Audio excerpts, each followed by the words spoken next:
नमस्कार, मैं हूं आपके साथ मयंक। देखिए, मारे लागो यानी अमेरिका में फ्लोरिडा में डोनाल्ड ट्रंप के घर पर मुलाकात हो रही है बेंजामिन नेतन्याहू की और डोनाल्ड ट्रंप की। बेंजामिन नेतन्याहू जो है वो मिलने पहुंचे हैं डोनाल्ड ट्रंप से और कई मुद्दों पर उनकी बात होगी। हम आपको डिटेल में बताएंगे कि किन मुद्दों पर बात हो सकती है और क्या फैसला हो सकता है। इसके साथ ही ईरान की तरफ से एक बड़ा संदेश दे दिया गया है, न सिर्फ नेतन्याहू को बल्कि डोनाल्ड ट्रंप को। क्या है ये संदेश, इस पर बात होगी।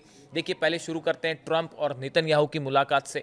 जिस तरह से ट्रंप से मिलने पहुंचे हैं बेंजामिन नेतन्याहू उनके आवास पर फ्लोरिडा में, जो उनका फार्म हाउस है मारे लागो, वहां पे ये मुलाकात हो रही है। और देखिए, इस मुलाकात को लेकर कहा जा रहा है कि 5 मुद्दे ऐसे हैं जिनमें जिस पर जो है वो ट्रंप और नेतन्याहू की चर्चा का मुद्दा होंगे। पिछली बार जब ये मुलाकात हुई थी, जंग के उसके बाद जंग हो गई थी। देखिए, ये इसीलिए ये बेहद महत्वपूर्ण मानी जा रही है। सबसे पहला जो मुद्दा होगा जो चर्चा का है वो है ईरान, और ईरान से भी जुड़े 2 मुद्दे, एक परमाणु कार्यक्रम और दूसरा मिसाइल प्रोग्राम। ये दोनों अलग अलग रखिए। देखिए, परमाणु कार्यक्रम को लेकर जहां तक बात है, ईरान की तरफ से बात साफ कर दी गई है कि ईरान न्यूक्लियर एनरिचमेंट नहीं रोकेगा, चाहे जो हो जाए। अब नेतन्याहू मिलने पहुंचे हैं ट्रंप से और वो ये कन्विंस करवाना चाहते हैं डोनाल्ड ट्रंप को कि ईरान के मिसाइल प्रोग्राम को रोकने के लिए, ईरान के परमाणु कार्यक्रम को रोकने के लिए हमला करना ज़रूरी है।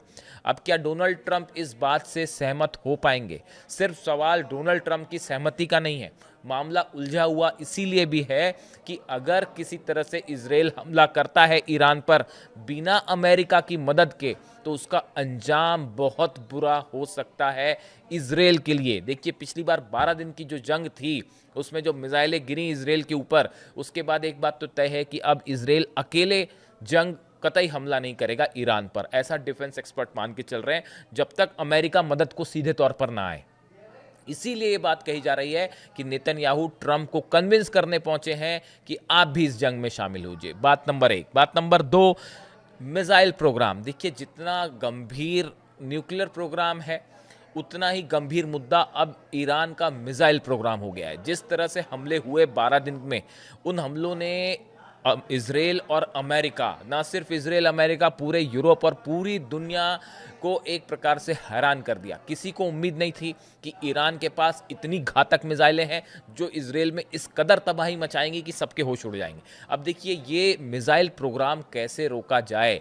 बताया जा रहा है ईरान हर महीने 3000 मिसाइल बना रहा है, इस तरह की खबरें आ रही हैं डिफेंस जो खुफिया एजेंसीज हैं उनकी तरफ से। और ये जिस स्पीड से ईरान मिसाइल बना रहा है, अगर ये कंटिन्यू हुआ तो इजराइल के लिए अस्तित्व का खतरा ही पैदा हो जाएगा। उसके बाद जंग तो छोड़िए, शायद जंग होती है तो, अगर जंग हुई भी कभी, तो इजराइल को बड़ी मुंह की खानी पड़ेगी। इस तरह के जो अंदेशा है वो इजराइल की तरफ से ही जताया जा रहा है। नेतन्याहू हर सूरत में ईरान का ये मिसाइल प्रोग्राम रोकना चाहते हैं, इसीलिए वो ट्रंप के पास गए हैं ये कन्विंस करवाने कि भाई इस प्रोग्राम को रोकने के लिए आप भी इंटरफियर करिए और मिलकर हमला करिए। बात नंबर 2। बात नंबर 3, देखिए, सिर्फ ईरान का ही सवाल नहीं है। लेबनान का जहाँ तक बात है, लेबनान को लेकर हिजबुल्लाह को डिसार्म करना, हिजबुल्लाह से हथियार सरेंडर करवाना, ये एक ऐसा मुद्दा है जिसको लेकर अभी तक ना इजराइल को सफलता मिली, ना अमेरिका को सफलता मिली, और ईरान मजबूती से लेबनान के साथ खड़ा हुआ है। और इस मुद्दे पर एक बड़ी खबर आई है, बहुत बड़ी खबर आई है। खबर ये है कि ईरान की तरफ से एक बड़ी चेतावनी दे दी गई है इजराइल को। ऐसा बताया जाता है कि एक तीसरे देश के जरिए ईरान ने ये संदेश पहुंचाया है बेंजामिन नेतन्याहू तक, इजराइल तक और ट्रंप तक, कि अगर लेबनान में हिजबुल्लाह के खिलाफ एक ऑल आउट जंग शुरू होती है तो ईरान इसे अपने खिलाफ जंग मानेगा और ईरान फिर जंग में शामिल होगा। ये संदेश ऐसा बताया जाता है कि ईरान की तरफ से एक तीसरे देश के जरिए इजराइल तक पहुंचाया गया है। मैं रिपीट करूं फिर से, ईरान ने एक तीसरे देश के जरिए, वो तीसरा देश कौन है अभी ये साफ नहीं है, तीसरे देश के जरिए ये संदेश पहुंचाया है इजराइल तक कि अगर आप लेबनान में हिजबुल्लाह के खिलाफ एक ऑल आउट वॉर करते हैं, बड़ी जंग छेड़ते हैं, तो ईरान भी इस जंग में कूदेगा और इजराइल के खिलाफ जंग छेड़ देगा। ये संदेश साफ दे दिया गया है, और ये संदेश तब दिया गया है जब डोनाल्ड ट्रंप से मिलने के लिए मारे लागो उनके घर पर पहुंचे हैं नेतन्याहू। यानी पहली बार ईरान ने जंग को लेकर एक साफ साफ वार्निंग दे दी है। पहला मौका है 12 दिन की जंग के बाद, जब एक निश्चित टाइम फ्रेम के साथ, एक कंडीशन के साथ ईरान ने अपनी बात सामने रख दी है कि अगर लेबनान में हिजबुल्लाह को खत्म करने की पूरी तरह से कोशिश होती है या एक ऑल आउट जंग होती है, तो ये जंग ईरान के खिलाफ भी होगी और ये इस जंग में फिर ईरान भी शामिल होगा। बड़ी साफ चेतावनी है ये ईरान की तरफ से इसराइल को। तो तीसरा मुद्दा है लेबनान, जो हुआ कि कैसे वहाँ पे उसको लेकर क्या करना है, इसको लेकर नेतन्याहू और ट्रंप की मुलाकात में चर्चा होगी विस्तार से। फिर देखिए सीरिया का मुद्दा। सीरिया में जो हालात आज बने हुए हैं, सीरिया बड़े समय से अनस्टेबल है। सीरिया में अब इसराइल की जो फोर्सेस हैं वो काफ़ी इलाकों पर कब्जा किए हुए हैं। लगातार इजरायली फोर्सेस सीरिया में हमला कर रही हैं। गोलन हाइट्स का एक बड़ा इलाका सीरिया ने सीरिया का जो है वो अपने कब्जे में ले रखा है इसराइल ने। सीरिया में जो ये हालात हैं, इनको कैसे स्टेबल किया जाए या आगे क्या रणनीति अमेरिका और इसराइल की होगी, इसको लेकर नेतन्याहू और ट्रंप के बीच में बड़ी चर्चा होगी। देखिए सीरिया में हमने हाल ही में देखा था कि सीरिया में जो है वो तुर्की और इसराइल भी आमने सामने हैं।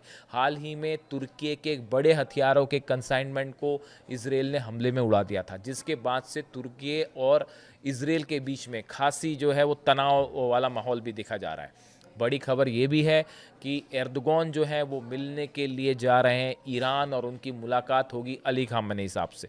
इस मुलाकात को भी इस पूरे इलाके में, खासकर सीरिया और इसराइल के पर को लेकर आगे क्या करना है, इस लिहाज से ये मुलाकात भी बेहद अहम मानी जा रही है।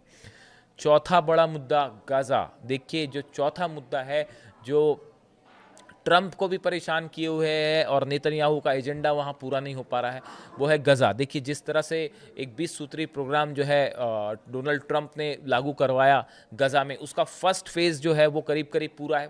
बंधकों को छोड़ने की बात थी, यहाँ से प्रिजनर्स को छोड़ने की बात थी, वो हो गई। लेकिन उसका जो सेकेंड फेज़ है वो डेडलॉक में फंस गया है। सेकेंड फेज़ पर बातचीत आगे नहीं बढ़ पा रही है। हमास हथियार छोड़ने को राज़ी नहीं है, हमास इसराइल पर विश्वास करने को राज़ी नहीं है, इसराइल अपना जो है वो हमास पर विश्वास करने को राजी नहीं है, और अपने दोनों अपने एजेंडा के साथ आगे बढ़ रहे हैं। इसराइल की तरफ से साफ कह दिया गया है कि गजा के एक बड़े हिस्से से फोर्सेस वापस नहीं होंगी। वहाँ के जो रक्षा मंत्री हैं कार्ड्स, उनका ये बयान आया है कि एक बड़े हिस्से पर इजरायली फोर्सेज हैं और वो वहीं रहेंगी। ऐसे सूरत में जो 20 सूत्रीय प्रोग्राम है उसका जो सेकंड फेज़ है वो पूरी तरह से कोलैप्स होता दिखाई दे रहा है, फेल होता दिखाई दे रहा है। ऐसे में गजा में आगे क्या होगा, ये वो बड़ा सवाल है जिसका जवाब ढूंढने की कोशिश ट्रंप और नेतन्याहू करेंगे कि आगे क्या किया जाए। देखिए मार्को रूबियो जो है विदेश मंत्री अमेरिका के, उनकी तरफ से कल एक बड़ा इंटरेस्टिंग बयान आया। उन्होंने कई बातें कही कि हर सूरत में जो है वो सेकंड फेज़ की शर्तों के साथ प्रोग्राम लागू होना चाहिए। उन्होंने कुछ ये भी गजा के हथियार, गजा में हमास के हथियार छोड़ने को लेकर भी उन्होंने बड़े इंटरेस्टिंग से बयान दिए हैं। उन्होंने इस बारे में एक सॉफ्ट थोड़ा सा रुख भी अपनाया, इस तरह का भी एक उनके बयान से हिंट मिला। जबकि इसराइल के रक्षा मंत्री कार्ड्स जो हैं वो बिल्कुल अड़े हुए हैं कि जब तक हमास हथियार नहीं छोड़ेगा किसी तरह की बातचीत आगे नहीं हो सकती। इस सूरत में गजा में अब क्या होगा, ये वो चौथा बड़ा मुद्दा है जिसको लेकर ट्रंप और नेतन्याहू के बीच चर्चा हो रही है। एक बड़ा पांचवा मुद्दा ये होगा कि अगर ईरान पर हमला करना है तो उसकी तारीख क्या होगी। बात नंबर पांचवी जो है कि उसकी तारीख क्या की जाए, और हमला करने के बाद जब ईरान की तरफ से रिटेलिएशन होगा, जवाब आएगा, उस सूरत हाल में क्या किया जा सकता है। ये वो 5 बड़े मुद्दे हैं जिनको लेके डोनाल्ड ट्रंप और नेतन्याहू के बीच चर्चा हो रही है मारे लागू में। अब इस मुलाकात के बीच में ईरान में चप्पे चप्पे पर आईआरजीसी सेना तैनात कर दी गई है। एयर डिफेंस सिस्टम ऑन है, मिसाइल्स मूवमेंट ये पिछले 24 घंटे की खबर है। नेतन्याहू यहां से फ्लाई करने के लिए उड़ते हैं और ईरान एकदम जंग के मूड में रेडी है। ईरान के राष्ट्रपति की तरफ से बयान आया है, पेजेश्कियान साहब की तरफ से बयान आया है कि ईरान जो है वो जंग के लिए तैयार ही नहीं है। ईरान तो लगातार जंग के मोड में ही है अमेरिका के साथ, यूरोप के साथ और इसराइल के साथ। यानी अगले 4 से 5 दिनों के अंदर आप देखेंगे कि ईरान को लेकर कुछ बड़ा फैसला हो सकता है, कुछ बड़ा मिलिट्री मूवमेंट हो सकता है, और ईरान के न्यूक्लियर प्रोग्राम को लेकर एक बड़ा फैसला अमेरिका में हो सकता है, अमेरिका और इजराइल के बीच। इसका जवाब ईरान क्या देगा, ईरान की तरफ से क्या कदम उठाया जा सकता है, और इस बैठक के बाद क्या बयान निकल के सामने आते हैं दोनों की तरफ से, अमेरिका की तरफ से, इजराइल की तरफ से भी और ईरान की तरफ से भी। इस पूरे हालात पर हमारी नज़र बनी रहेगी। जैसे ही कोई अपडेशन आता है, खबर आती है, हम आप तक पहुंचाएंगे। Thank you so much.